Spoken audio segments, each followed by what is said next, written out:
স্বাধীনতা দিবস উপলক্ষে আজ আমার উপস্থাপনা বিশিষ্ট কবি সুজান মিঠি রচিত স্বাধীনতার মানে। সুজান মিঠি আমার খুব প্রিয় একজন কবি। তার কবিতা আমি বহুবার বহু জায়গায় আবৃত্তি করেছি। তার লেখা সব সময় আমার মনকে ছুঁয়ে যায়। আজও আমার নিবেদনে রইল সুজান মিঠি রচিত স্বাধীনতার মানে। ই বাবু, আজ স্কুল মাঠে তোরা ভিড় করছিস কেন? আজ কি পূজা রে? ভিড়ের মধ্যে থেকে বেরিয়ে আসা টাক মাথা 50 চোয়াল ফাঁক করে হাসে। পুজো নয় রে বোকা, আজ যে স্বাধীনতা দিবস। স্বাধীনতা? ওটা কি ঠাকুর? মানত কইলে কথা শুনবেক? খেকিয়ে ওঠেন কেউ কেটা ভদ্রলোক। ওরে গাধা, স্বাধীনতা কোনো ঠাকুর নয় রে।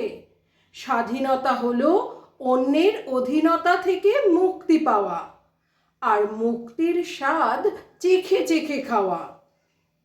আরে তুই বসে পড়লি কেন? ওই যে তুই বইলি খাওয়ার কথা, দে দিগিনি। 3 দিন পেট ভইরে খাই নাই রে, দে না খাইতে। স্বাধীনতার খুব ভালো হইবেক, মঙ্গল হইবেক। না রে, স্বাধীনতা আসলে তা নয়। তুই জানিস সুভাষ বোস, গান্ধীজির কথা? ওরা দেশের জন্য কত কিছু করেছেন। ওরে গাধা, স্বাধীনতা হলো মুক্তি, শৃঙ্খল মোচন। ইটা স্বাধীনতা? ই যে তোরা ধূপ দিয়ে ফুল দিয়ে স্বাধীনতা করছিস, এর জন্যই কি তোরা রোজ খেতে পাস? মুদের পেটে লাত মারলেও লিখা পড়া বেরোবে ক্লাই। মোর মাটা ফুট কইরে মইরে গেল, ডাক্তারে ছুলো না। বিয়া হইল না বইলে বোনটা গলায় দড়ি নিল। ই বাবু, এবার বল স্বাধীনতা কোনটা? চেঁচিয়ে ওঠেন 50। বেটা মূর্খ, ওই যে রান্না হচ্ছে খিচুড়ি, ওটাই স্বাধীনতা।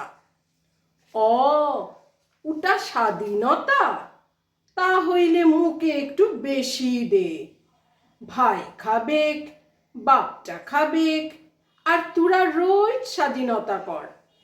আমরা তাহলে রোজ খেতে পাবো? স্বাধীনতা হাতে লাফিয়ে বাড়ি আসে মূর্খটা।